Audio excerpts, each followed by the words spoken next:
અમને કોઈ એક હેલ્પ કરેલું છે, અમને અમારે ધ્યાન બારું છે, સંપૂર્ણ અમારે ધ્યાન બારું છે.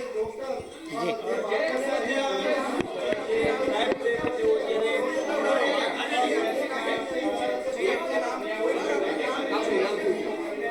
હું ડૉક્ટર સંજય દેસાઈ પાયલ મેટર્નિટી હોસ્પિટલનો ડાયરેક્ટર છું. અમારી સાથે ઘણા બધા ગાયનેક ડૉક્ટરો છે અને આજે જે આપ વાત કરી રહ્યા છો એ અમારા જાણબારું હતું. કોઈ સીસીટીવી હેક કરી ગયું છે અમારું. અમે પોલીસ ફરિયાદ કરવા પણ જવાના છીએ. મારી એવી વિનંતી છે આપ સૌને કે મને થોડો ટાઈમ આપો તો હું પોલીસ ફરિયાદ કરી શકું. મને જસ્ટ હમણાં 10 મિનિટ પહેલાં ખબર પડી. હું બીજી હોસ્પિટલે બેસું છું, ત્યાંથી મને બોલાવવામાં આવ્યો કે આવું કંઈક પ્રોબ્લેમ છે.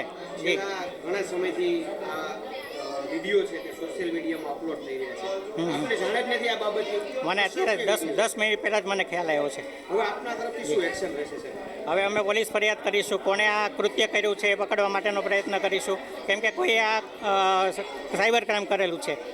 જી કોઈ પણ જે મહિલાઓની જ્યારે સારવાર થતી હોય જી આ જગ્યા ઉપર સીસીટીવી સામાન્ય રીતે હોતા નથી અને હોય તો પણ એની પ્રાઇવસી જાળવવી. ના, ઓપરેશન થિયેટરમાં ના હોય, પણ જ્યાં કિંમતી વસ્તુઓ પડી હોય ને એવી જગ્યાએ સિક્યુરિટી માટે જ્યાં અવર જવર વધારે થતી હોય ત્યાં રાખવું પડે ઇન્જેક્શન છે. લગાવવાનો રૂમ છે એમાં શું તમે કિંમતી વસ્તુ રાખો છો? આ તમારો લૂલો બચાવ છે સર. ના, ત્યાં બધા ઇન્જેક્શન પડ્યા હોય, ત્યાં બધા ઇન્જેક્શન પડ્યા હોય. કિંમત અને મહિલાઓની છબી સાહેબ સાહેબ તમારા ઇન્જેક્શનની કિંમત એ મહિલાઓની જે છબી છે એના કરતાં વધુ છે?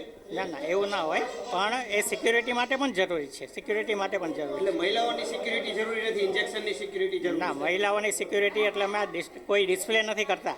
આ સીસીટીવીનું ડિસ્પ્લે ક્યાંય થતું નથી, કોઈ જગ્યાએ નથી થતું. પણ આ કોઈ હેક કરી ગયું છે, કોઈએ હેક કરેલું છે. અમે ક્યાંય આ ડિસ્પ્લે નથી કરતા.